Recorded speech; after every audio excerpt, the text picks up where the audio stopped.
Hey guys, Duncan Ryan coming to you again from the Guitar Shed. Hope everything's going well and you are doing great with your guitar lessons. So today what we're going to talk about is a technique called vibrato. And it's one of the very basic techniques of guitar playing, and most every player uses it. From everyone from, say, Slash and Guns N' Roses to even more classical blues players like, say, Robert Johnson or Muddy Waters. Everyone in between, and even into the heavier genres, vibrato is always used. So, some of you out there who may never have heard of this before may be wondering exactly what is vibrato. And the answer to that is very, very simple. What it is, rather than playing just a straight note like this,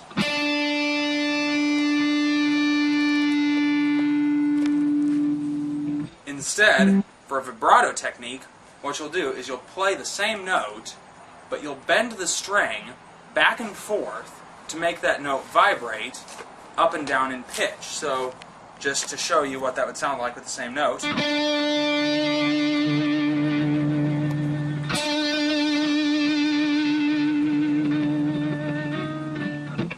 And you can hear what's happening is, as I bend that string back and forth, the note's going to go higher and lower as I bend the string.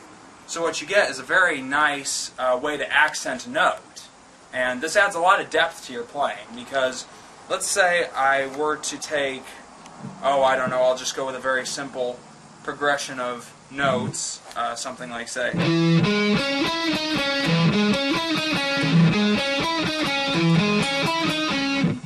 and you can hear, if I just play those flat, that's how it sounds.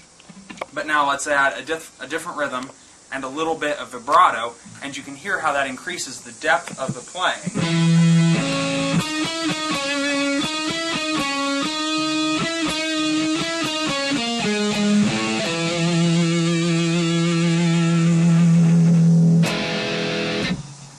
So you can hear how with a little bit of vibrato, you can make those extended notes both go longer and sound very accented.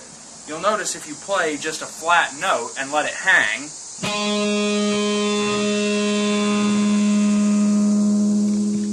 even with very, very good guitars, and this is a very nice guitar I'm using right now, it has a lot of sustain, which is how long a note played on it will ring out. Even with very good guitars, or even say like a Les Paul, which are famous for the sustain they give, you're going to have, as you play that, as you let that note hang, what you're going to have is the sound getting weaker and weaker.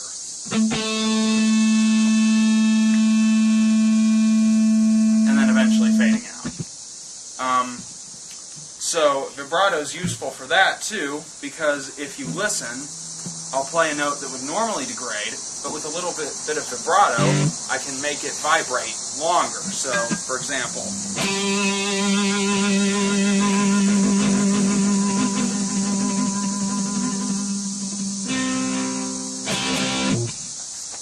and that's one of the main components of vibrato technique, and there are three ways to achieve this technique. Two are with your normal fretting hand, and then one is with an accessory on the guitar, and I'll get into that a little bit later. But let's look at the two that include your fretting hand for right now. If you look at your hand, and much like when you're picking, you have different pivot points for your picking hand, for vibrato, you have different points of pivot on your fretting hand as well. And what those would be are the wrist, the elbow, and the first knuckle on your finger, or second knuckle on your finger, I should say. So let's give a demonstration of each one of those. I'm going to be using the same note, which is going to be a D, played on the 12th fret of the D string. And that way you can just hear how it's going to sound. It should sound the same all three ways, but one may be more comfortable for you, so try them all and figure out which one you prefer. So, this is just the flat note, just to give you a reference point.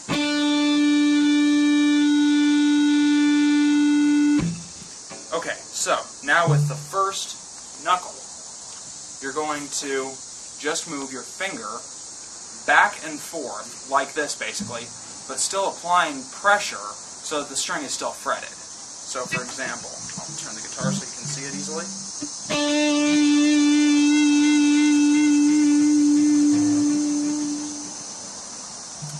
Now, that's one way. The next way is using the wrist as your pivot point, in which case your finger will stay stable, but you're going to be moving your wrist. I don't know if you can see it on camera, but it should be pretty easy to figure out. Your wrist is going to be what's pivoting back and forth, achieving the same effect. So let's try that.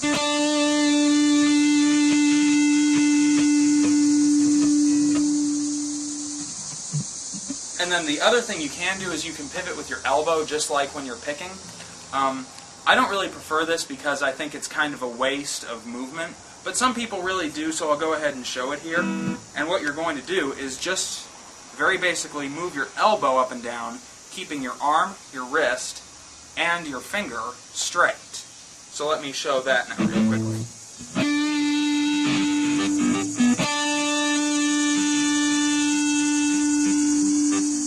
As I say, I don't really think that's a good technique because it involves a lot of extra movement and a lot of extra effort to keep both the wrist and the finger straight, but I know some people like to do it that way, so we're going to go ahead and include that.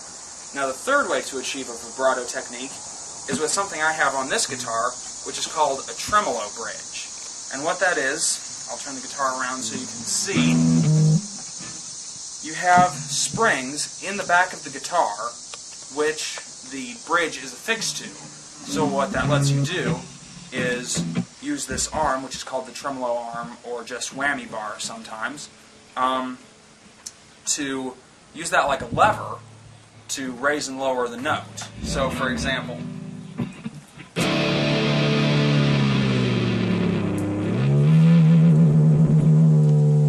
and if you use that very, very carefully, you can create a vibrato technique with it. Now notice it is easier to do it with your fretting hand, but it's possible to do it with the trem bar. The only reason it's harder is because you have to very carefully mind how much you're raising and lowering it, whereas with vibrato on the strings with your fretting hand, you're always going to have that root note to come back to. So anytime you bend it back, you're always going to come back to that note. Unless you keep bending back further, and then it's going to keep going higher. But you can tell where that point is.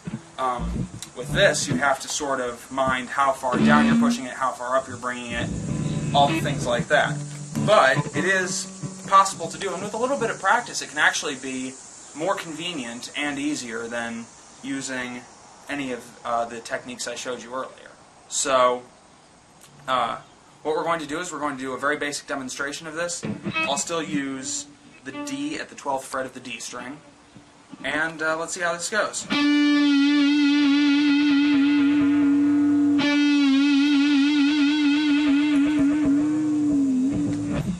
And you can hear that as I move this bar, what's happening is the springs are slackening in the back of the guitar, and it's moving the bridge forward, and then when I pull it up, it's moving the bridge backward, which increases or decreases the tension on the strings. And that's what causes the note to shift, rather than just tightening and loosening by creating a bend in the string like that. So those are the techniques that you can use to achieve vibrato. And I'd recommend learning this and learning it really, really thoroughly. Try it with individual notes, try it with chords, and make sure you're listening to how far you're bending that note up and then bringing it back, because you want to achieve a fairly stable vibrato technique. But when you do that, it does take a lot of practice, but when you do finally achieve that, what it will do is it'll really add a lot of depth and a lot of character to your playing. So keep at it, guys, keep playing, and I'll see you again next time.